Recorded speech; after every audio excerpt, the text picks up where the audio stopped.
اسلام مسلمانوں کو سب سے زیادہ جس بات کی طرف توجہ کراتا ہے وہ ہے اللہ کی ذات پہ بھروسہ کرنا، اپنی ساری امیدیں، اپنی ساری توقعات اپنے رب تعالیٰ کے ساتھ وابستہ کرنا، کشکول طلب جب بھی پھیلانا اپنے رب کریم کے حضور پھیلانا۔ میرے نبی پاک صلی اللہ تعالیٰ علیہ وسلم نے فرمایا، تم نے اگر مانگنا ہو تو نمک بھی اپنے رب سے ہی مانگنا، تمہارے جوتے کا تسمہ ٹوٹ جائے تو اس کے لیے بھی اپنے مالک کے حضور ہی کشکول طلب دراز کرنا۔ ہم یہ دیکھتے ہیں کہ کچھ عرصے سے سوسائٹی کے اندر گداگری، مانگنا، ہر چوک میں، ہر اشارے پہ، ہر بازار میں، ہر مارکیٹ میں لوگوں کا ہاتھ پھیلا کے سوال کرنا، مسلم سوسائٹی کے اندر، مسلمان معاشرے کے اندر یہ بات باقی سارے معاشروں سے زیادہ معیوب ہے، اس لیے کہ ہم تو اس دین کے ماننے والے ہیں جس دین نے ہمیں یہ بتا دیا ہے کہ جب اللہ تعالیٰ نے کسی کو پیدا کیا تھا تو اس کا رزق لکھ دیا تھا۔ ہم اس دین کے ماننے والے ہیں جس میں رب تعالیٰ ارشاد فرماتا ہے کہ زمین پر ہر چلنے والے کا رزق اللہ تبارک و تعالیٰ کے ذمے۔ انسان کی ڈیوٹی یہ تھی کہ وہ تھوڑی سی محنت کرتا، تھوڑی سی کوشش کرتا، اللہ کی ذات پہ بھروسہ رکھ کے گھر سے نکلتا، اور سرور کائنات صلی اللہ تعالیٰ علیہ وسلم نے فرمایا تم اللہ پہ بھروسہ کر کے گھر سے نکلو، رب تمہیں اسی طرح رزق عطا فرمائے گا جس طرح پرندوں کو عطا فرماتا ہے کہ وہ صبح بھوکے نکلتے ہیں، شام کو لوٹتے ہیں تو اللہ انہیں پیٹ بھر کے روزی عطا کرتا ہے۔ گداگری کرنا، مانگنا، کشکول طلب پھیرانا، اصحاب صفا جو مسجد نبوی شریف میں رہ کر تعلیم حاصل کرنے والے لوگ تھے، ان کا ظاہری طور پر کوئی کاروبار نہیں تھا، انہوں نے اپنے آپ کو وقف کر لیا تھا دین کی تعلیم کے لیے۔ ان کی ضروریات تھیں، صحابہ ان کی ضروریات کا خیال رکھتے تھے، کئی دن ان کو فاقے کاٹنے پڑتے تھے، لیکن اللہ فرماتا ہے لا یسألون الناس الحافا، وہ لوگوں سے گڑ گڑا کے سوال نہیں کرتے۔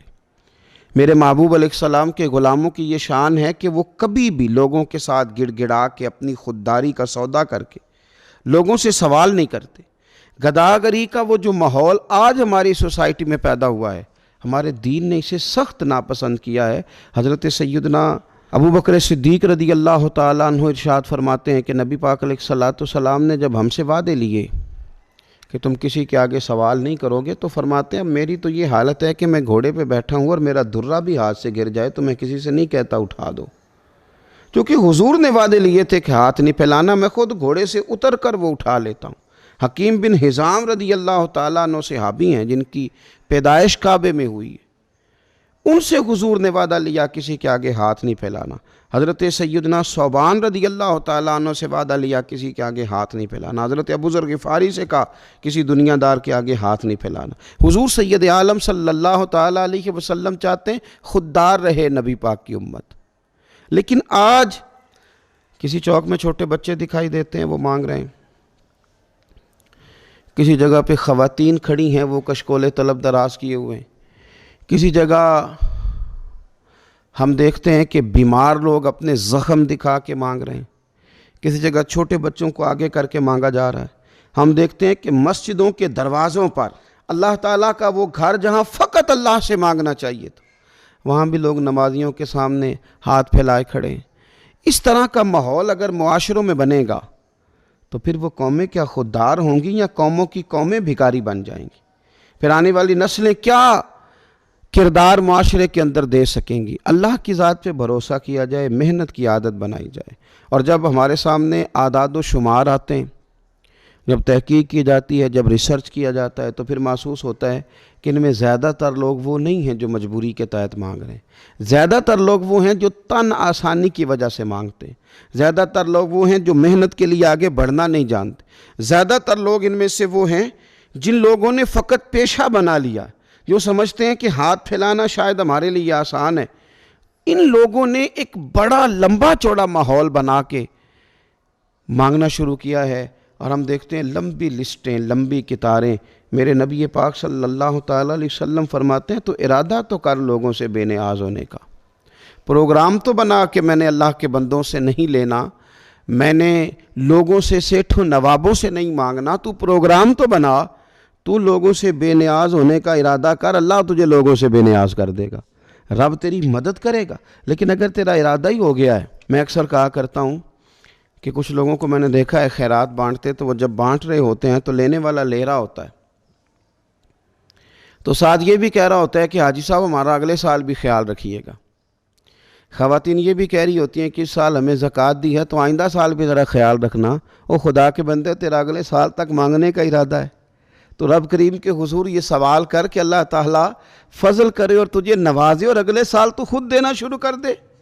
مستقل بنیادوں پہ یہ ارادہ کیا ہے کہ مانگنا ہے۔ میرے نبی پاک صلی اللہ علیہ وسلم نے فرمایا جو بغیر ضرورت کے سوال کرے قیامت کے دن اس طرح آئے گا کہ اس کے چہرے پر خراش پڑی ہوگی، اس کے چہرے پر دھبے لگے ہوں گے کہ یہ بغیر طلب کے مانگتا تھا، نشانات ہوں گے چہروں پر۔ دنیا میں چہرے پہ نشان پڑے تو انسان کتنی تکلیف محسوس کرتا ہے، اگر نشان چہرے پہ قیامت کے دن پڑے۔ اور پھر حضور علیہ السلام نے فرمایا جس نے بغیر سبب کے لوگوں کے آگے ہاتھ پھیلایا، بغیر وجہ کے لوگوں سے مانگا، فرمایا یہ شخص قیامت کے دن آئے گا تو اس کے چہرے پر ہڈیاں تو ہوں گی پر گوشت نہیں ہوگا۔ بلا وجہ مانگنا اور پھر اس طرح کا ماحول بنا لینا کہ بس میں اتنے پیسے، اور ایک تو یہ بھی کوشش کی جائے گی تو اللہ تعالیٰ مدد کرے گا۔ میرے رسول کریم صلی اللہ تعالیٰ علیہ وآلہ وسلم نا لوگوں کو خود اس طرف مائل کرتے۔ حضرت ابو ہریرہ رضی اللہ تعالیٰ عنہ ارشاد فرماتے ہیں کہ 2 آدمی حضور کی بارگاہ میں حاضر ہوئے، انہوں نے نبی پاک صلی اللہ تعالیٰ علیہ وسلم سے کچھ مانگا۔ اب یہ وہ دروازہ ہے جہاں سے کبھی کوئی خالی گیا ہی نہیں، اور حضور سے تو کوئی قطرہ مانگتا ہے تو کریم اسے دریا عطا کرتے ہیں۔ ان لوگوں نے کچھ سوال کیا تو حضرت ابو ہریرہ فرماتے ہیں کہ انہوں نے مانگا، حضور علیہ السلام تو ہر ایک کو دیتے تھے پر انہیں بھی حضور نے دیا، پر ذرا اس رنگ میں دیا، اس انداز میں دیا۔ حضور فرمانے لگے جاؤ جا کے جنگل سے لکڑیاں کاٹ کے لایا کرو اور لا کر کے بیچا کرو۔ کہتے ہیں ان لوگوں نے یہ کام کرنا شروع کیا، لکڑیاں کاٹ کے لا کے بیچنی شروع کی۔ پہلے انہوں نے کھانا خریدا، پھر کچھ وقت گزرا تو انہوں نے اسی کاروبار سے سونا خریدا، پھر کچھ آگے وقت بڑھا تو انہوں نے سواری کے لیے گدھے اور جانور خریدے۔ اور کہتے ہیں وہ بار بار لوگوں سے کہتے تھے کہ دیکھو اللہ تعالیٰ نے نا رسول پاک کے حکم میں ہمارے لیے کتنی برکت پیدا کر دی ہے۔ حضور نے ہمیں حکم دیا تھا کہ جاؤ لکڑیاں کاٹ کے بیچو، تو ہم نے یہ کام شروع کیا، تو آج یہ کیفیت ہے کہ گھر میں کھانا بھی ہے، کپڑے بھی ہے، سونا بھی ہے، چاندی بھی ہے، سواریاں بھی ہیں۔ یعنی اس زمانے میں تو گدھا گھوڑا اونٹ سواری ہوتی تھی، تو سمجھ لیں اس کا معنی یہ ہے کہ کار بھی ہے میرے پاس موٹر سائیکل بھی ہے، میرے پاس سواری کا اسباب بھی ہے۔ محنت کی عادت بنائیں۔ گردن کو جھکا دیتا ہے خیرات کا پتھر، جہاں میں مانگنے والوں کے سر کبھی اونچے نہیں ہوتے۔ اور اقبال فرماتے ہیں کہ غیرت ہے بڑی چیز جہانے تگ و دو میں،